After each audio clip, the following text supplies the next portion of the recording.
దేవుని ఘనమైన నామమునకు స్తోత్రములు. ఈ వాగ్దానమును వింటున్న మీకందరికీ మన ప్రభువును ప్రియ రక్షకుడైన యేసుక్రీస్తు నామములో శుభములు, మా హృదయపూర్వకమైన వందనములు. ఈ రోజు మీ కొరకైన దేవుని వాగ్దానము నిర్గమాకాండము 14వ అధ్యాయము 13వ వచనము. మీరు నేడు చూచిన ఐగుప్తీయులను ఇక మీదట మరి ఎన్నడూను చూడరు. మంచి దేవుడైన యేసయ్య ఈ మంచి వాగ్దానమును నిశ్చయముగా నేడు మనందరి జీవితములలో నెరవేర్చునుగాక. ఆమేన్. ఈ వాగ్దానాన్ని మనం పరిశీలిస్తే ఈ మాటను సైన్యములకు అధిపతి అయిన యెహోవా దేవుడు దైవజనుడైన మోషే ద్వారా ఎర్ర సముద్రము దగ్గర ఎటు వెళ్లాలో దిక్కుతోచని స్థితిలో ఉన్న ఇశ్రాయేలు జనాంగమునకు ఈ వాగ్దాన వచనమును అందిస్తూ ఉన్నారు. వారు ఐగుప్తు దేశపు కఠినమైన దాస్యపు జీవితము నుండి దేవుని ద్వారా వాగ్దానమును పొంది వాగ్దాన భూమి కొరకైన ప్రయాణములు ముందుకు కొనసాగుచుండగా ఊహించని రీతిగా వారికి ఎర్ర సముద్రము అడ్డుపడింది. సముద్రమును దాటుకుని అవతల ఒడ్డుకు వెళ్ళలేరు. ఒకవైపును చూస్తే ఘోరమైన అరణ్యం, మరొక వైపును చూస్తే ఎత్తైన దాటలేని పర్వతాలు.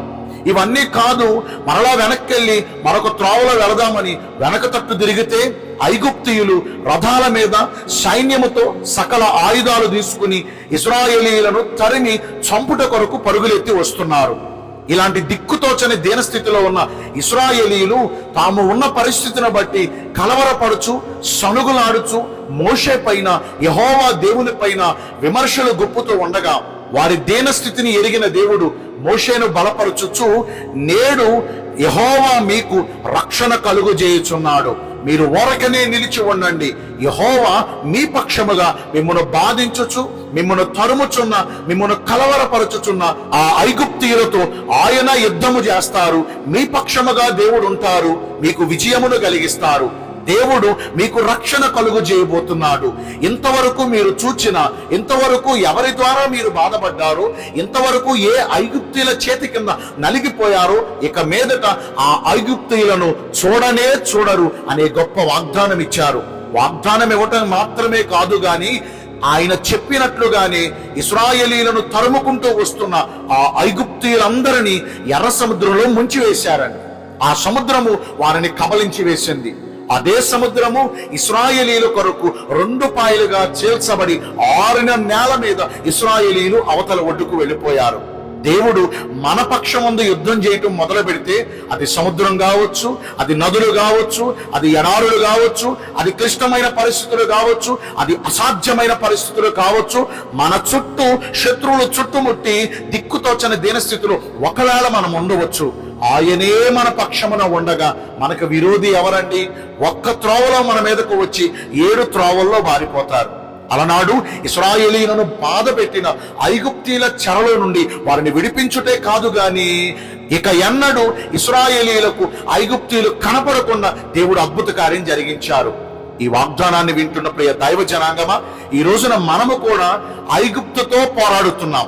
ఐగుప్తు అనే చోట బలహీనతలను పెట్టుకోండి, సమస్యలను పెట్టుకోండి, ఆర్థిక ఇబ్బందులను పెట్టుకోండి, నిరుద్యోగము, కుటుంబ సమస్యలు, వ్యాపార నష్టములు, ఇలా ప్రతికూల పరిస్థితులు, ఇలాంటి ఎన్నో సమస్యలను మనం పెట్టుకుంటే గత కాలం అంతా ఈ సమస్యలన్నీ మన చుట్టూ చేరి మనలను ఎంతో కలవరపరిచి ఉన్నాయేమో, ఎంతో కృంగదీసేశాయేమో, ఎంతో బాధ పెట్టాయేమో. దేవుడు ఈ రోజున మనకు ఒక మంచి వాగ్దానం ఇస్తున్నాడు. ఇంతవరకు మిమ్మల్ని కలవరపరిచి నెమ్మది లేకుండా చేసిన ఈ ప్రతికూల పరిస్థితులన్నీ, ఈ సమస్యలన్నీ నేటితో దేవుడు మీ యొద్ద నుండి తొలగించబోతున్నాడు. ఇక ఎన్నడూ గత కాలంలో మిమ్మల్ని బాధ పెట్టిన ఏ బాధలు మన జీవితాలలోనికి, మన దరిదాపులలోనికి రానే రావు. నమ్మిన వారు ఆమేన్ పలుకుతారా? ఆమేన్. మరి అలనాడు ఇశ్రాయేలీయులకు దేవుడు రక్షణ కలుగు చేసి ఐగుప్తీయుల పేరే లేకుండా తుడిచిపెట్టినట్లుగా ఈ రోజున మన పక్షమందు మనకు రక్షణ కలుగు చేసి, మన పక్షమందు దేవుడు మన సమస్యలకు యుద్ధమును చేసి మనకు జయ జీవితమును ప్రసాదించాలంటే మనం ఎలా నడుచుకోవాలి? మొదటిగా ఆయన మన పక్షమందు యుద్ధం చేసి మన పక్షమందు పోరాడుతున్నప్పుడు మనము ఊరకనే నిలిచి ఉండాలి. మన స్వబుద్ధిపై ఆధారపడకూడదు. మనకు నచ్చినట్లల్లా కంగారు పనులు చేయకూడదు. మన తెలివితేటలన్నీ పోగేస్తే ఆయన దృష్టికి వెర్రితనంగా కనపడుతున్నాయి. దేవుడు మహాజ్ఞాని కదా, ఆయన ఆశ్చర్యకరంగా అద్భుత కార్యాలు చేస్తారు. మనము ఓరకనే నిలుచుంటే చాలండి. సొంత ప్రయత్నాలు మానేద్దాం, కంగారు పనులు మానేద్దాం, మన తెలివితేటలతో కూడిన మన జ్ఞానంతో కూడిన పిచ్చి పనులు చేయటం మానేద్దాం. మన సమస్యను దేవుడికి అప్పగిద్దాం. ఆయన చేయు రక్షణను ఓరకనే నిలిచుండు చూద్దాం. రెండవదిగా ఇశ్రాయేలీలకు దేవుడు చెబుతున్నాడు, ముఖ్యంగా మోషేతో దేవుడు సెలవిస్తున్నాడు, నేను నీకు ఇచ్చిన కర్రను పైకి ఎత్తి పట్టుము అంటున్నాడు. ఆ రోజున అద్భుత కార్యాలు చేయుట కొరకు మోషేకు దేవుడు ఒక ఆయుధం ఇచ్చాడు. ఆ ఆయుధం పేరు కర్ర. ఈ రోజున మన జీవితాల్లో కూడా అద్భుతాలు, అసాధ్యమైన కార్యాలు పొందుకున్నటకు ప్రతి ఒక్కరికి దేవుడు ప్రార్థన అనే ఆయుధం ఇచ్చారు. మనం ఏం చేయవసరం లేదండి. సమస్యలు వచ్చాయా, మోకరిల్లాలి. కష్టాలు వచ్చాయా, మోకాళ్ళ మీద ఉండాలి. సమస్యలన్నిటికీ ఒకటే పరిష్కారం, ప్రార్థన. ప్రార్థన మన పరిస్థితులు మారుస్తుంది. మరి ఈ ప్రార్థనను విసుగుదల లేకుండా చేస్తున్నామా, మానకుండా చేస్తున్నామా, ఎడతెగకుండా చేస్తున్నామా? అన్ని సంతోషంగా ఉన్నా ప్రార్థన మానేస్తాం, శ్రమలు వచ్చినా ప్రార్థన మానేస్తాం. ఒక యోబును మనం గమనిస్తే అన్ని బాగున్నప్పుడు నిత్యము ప్రార్థన చేశాడు. పరిస్థితులన్నీ తలక్రిందులు అయిపోయినప్పుడు ప్రార్థన చేస్తూనే ఉన్నాడు. ప్రార్థనను మాత్రం మానలేదు. ఆ ప్రార్థనే తలక్రిందులైపోయిన యోబు పరిస్థితులు మార్చింది. ఆ ప్రార్థనే దానియేలును సింహాల బోను నుండి రక్షించగలిగింది. ఆ ప్రార్థనే ఇశ్రాయేలీయులను ఐగుప్తు చేతిలో నుండి విడిపించగలిగింది. ఈ రోజున మనము చేసే ప్రార్థన మన సమస్యల నుండి విడిపించలేదా? ఎడతెగకుండా నిత్యము ప్రార్థన చేద్దాం. దేవుడు కలుగజేయు రక్షణను అనుభవిద్దాం. దేవుడి కొద్ది మాటలు మన వినికిల్లో దీవించునుగాక. ఆమేన్. మీ అందరి కొరకు చిన్న ప్రార్థన చేస్తానండి. పరిశుద్ధుడా, ప్రేమ కలిగిన యేసురాజా, మీ కృపగల ఘనమైన నామమును బట్టి నిండు మనసుతో మీకు మా కృతజ్ఞత స్తుతులు స్తోత్రములు వందనాలు చెల్లిస్తున్నాము.